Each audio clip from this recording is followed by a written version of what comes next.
Hi everyone, my name is Sarah Beth, and I just finished reading Yours Truly by Abby Jimenez. This book was published in 2023 and is about 378 pages long. As you can see from this little emblem here, it's actually Book of the Year for Book of the Month 2023. So I had heard other accolades for this book. This is just the one shown on the cover here. It's not as long as it seems. 378 pages feels a lot for a romance book, but if you look, the text isn't really condensed. It's not very close together. I read this in a day. It's a quick read. It's the equivalent of reading a rom-com. It's very fun. I think it does deserve a lot of the praise because, for what it's worth, yes, the plot leaves a lot to be desired, okay? I'm gonna put it out there. You know what you're going into when you're reading a romance book. I don't read a lot of them. But I enjoyed this one, probably because it's nice on occasion. It just fills you with life. It's like watching When Harry Met Sally. It's a great film, but you knew they were gonna end up together. Look at the title. And for instance, look at the characters. They're all cute and perfect. Um, Even at the point, there's one point in which there's a dark secret behind one character, and it is laughable. And I'm thinking to myself, a 35-year-old woman would never think this is that terrible of a thing. Just gonna put it out there. There's nothing really dark about this book. There is actually a disclaimer, a page at the very beginning. Do I really think it needs to be there? Not really. Nothing is actually in depth about some subjects that are really lightly touched upon. This is a very upbeat book, okay? Um, so I personally don't think there needed to be a disclaimer. If that's putting you off the book, I think forget it. Read the book. It's not gruesome at all. There is a little bit of spice near the end because it's a fake dating trope. Gonna give it to you now. Fake. There's not a lot of intercourse throughout the book. I think there's a total of maybe 3 scenes.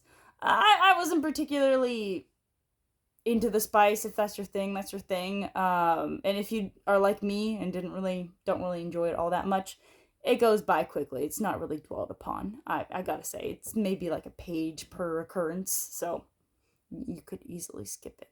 But the characters are very strong in this book, and I think that's why it deserves the praise. Our main characters are Brianna and Jacob. Brianna, they both are doctors. They're both 35 and perfect, okay? Perfectly toned, beautiful, active people, working, smart. Just, of course, it's a rom. They're perfect, okay? What do you want me to say? Um, so Jacob does suffer from anxiety, severe anxiety, and I do believe that humanizes his character. I think that's actually the best part of the book, is reading from his point of view and how he struggles with day to day and that mental illness. And I think that is really the strongest part of this novel. I personally felt that without it would have been empty. So I think there's also I laughed out loud multiple times while reading this book. It is genuinely funny. There are plenty of funny bits. I think the comedy, when I say rom-com, I mean actual comedy, not just, a quick smirk or LOL. But main premise, Brianna's little brother needs a kidney. He's on dialysis, and Jacob decides to anonymously donate his kidney. And they're in their meet cute. They don't start off on good terms because he has anxiety, and they kind of bash heads together a little bit because Brianna's going for head position and she thinks he's coming in for it because he's brand new and so forth. But conflict resolution in these kind of books, it's just because miscommunication. They decide to pair up for the fake dating trope because Jacob's younger brother is marrying the woman he dated for over 2 years. They started dating 3 months after they broke up. So his family is basically trying to be on his side, and he wants to be the diplomat, and he wants to bring everybody back together and not have everybody worried about him. So he decides on fake girlfriend.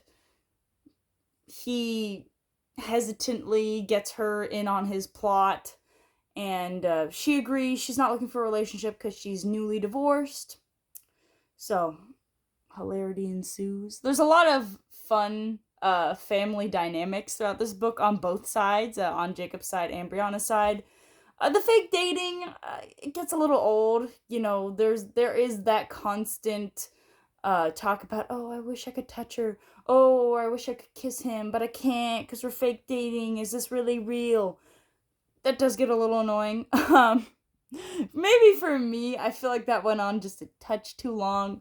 The prose isn't anything to write home about, but like I said, the strength really comes in Jacob's anxiety and how it's written and portrayed. That is the true strength of the novel. And it's fun to read. It's fun to get that high of reading something with that perfect resolution. Good for them. I'm sorry, I might seem a little jaded. I typically don't read books like these very often, but I did genuinely enjoy it. I think if you want a love story that's a little more grounded by means, super sad true love story by Gary Shteyngart, I would highly recommend. Even if you like this book, I think go for that one as well. Maybe not the happiest resolution, but I just told you the title, so. But I would say that's more realistic. If you're not ready to dive into full-on romance novel, maybe go for that one. But honestly, if you like romance, highly recommend. It's enjoyable. It is very enjoyable, I have to say. And for me, it's a nice palate cleanser, a nice bubblegum read to get you back in the swing of things. Because, like I said, it's a very quick read. Anyway, hope you enjoyed my review and have a good one.